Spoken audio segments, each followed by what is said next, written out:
I'm very sure you're familiar with the term content creation. It means you go to a place, you try to project a particular product or a particular area from your pictures, your story about this place. Videos. And I think for me, combining these two craft has really helped, because I know people who come to my page just because they need to find a destination within Nigeria to explore. And you put out Nigeria in really good light. You actually create content, pictures, you write about the place, it helps people get pre-knowledge about this place before they get to this place. Make decisions also. Yeah. I know people who join my tours because they say, Wanta is going to take really amazing pictures. Or I feel really confident because I feel like she has been there and she has seen this place. And this is all because you put out content there, you put out pictures and word about this place. So content creation actually does a lot to tourism in Nigeria. But some spots don't actually allow you to create content because which is what I don't understand. I don't know why. Yeah, I think people should really move on from that and stop limiting people. People come to your space to create content. It exposes your place to people. And that's good for business. It can never be bad. I understand the need to, ensure security is in place and all that. But really, I went with, there's this girl, she's really popular. I don't know if you know her, Toke Travels. Okay. She's been to all the states in Nigeria. So we wanted to do a trip to Akwa Ibom. Okay. And we went to Ikotabasi. It's very funny that they have a lot going on in Ikotabasi and people have absolutely no idea. No idea. So we went to this bridge called German Bridge. And the locals were like, oh, no. It wasn't even there. So we're going to their war museum because that's where the war museum is located at. War museum. Yeah. Okay. So when we got there, the policemen were like, oh, no, you cannot bring out your camera. We're like, we're trying to project this place and you people are stopping us. People don't know about this place. People don't know the treasures in this place. And we're like, no, you cannot do that. You cannot do this. We got so angry.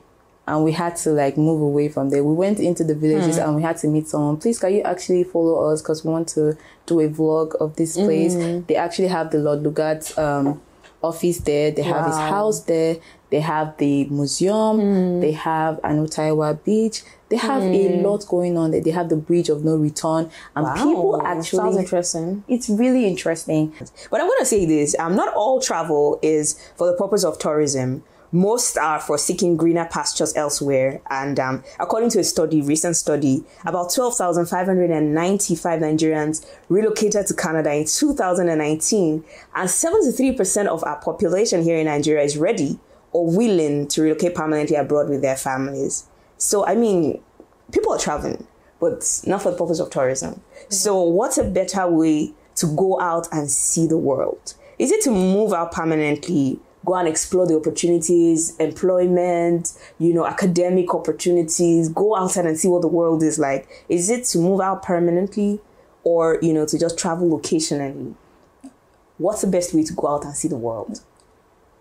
I would definitely say occasionally, traveling occasionally. But then again, people get the opportunity to travel to school, to work, and it also helps them see these places. Yeah.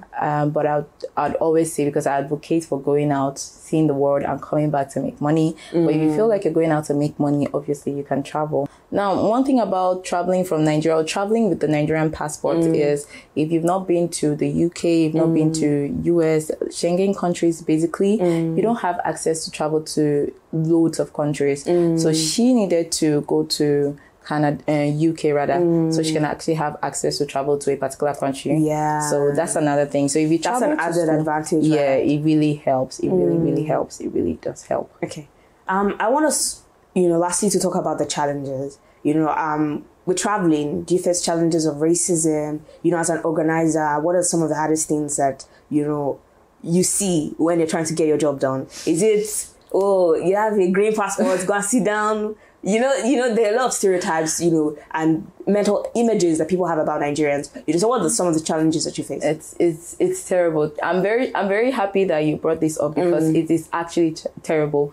You have the green passport and everybody's like, and you go to a checkpoint and be like, okay, can I see your papers? oh yeah, can I see this one? Can I see your visa? It's like thorough check because they just want to be sure that, oh, you are clean. You're clean. And it's actually crazy. You're not running. You're not running away. And then they had an issue in December. Tanzania actually denied a lot of visa. Close to 200 visas. Was it from Nigeria? Yes, from Nigeria. And Was it a particular reason? Yes. Because some of our people decided to go to Tanzania and then disappear. Yeah. They decided to japa. And that's how they're like, oh, so you guys are trying to japa. Using tourism as an excuse, right? So they had to, there was a ban on visas. It just recently opened up and it's very hard for you to get visa to Tanzania. Wow. I currently have a friend who just moved. She just moved to the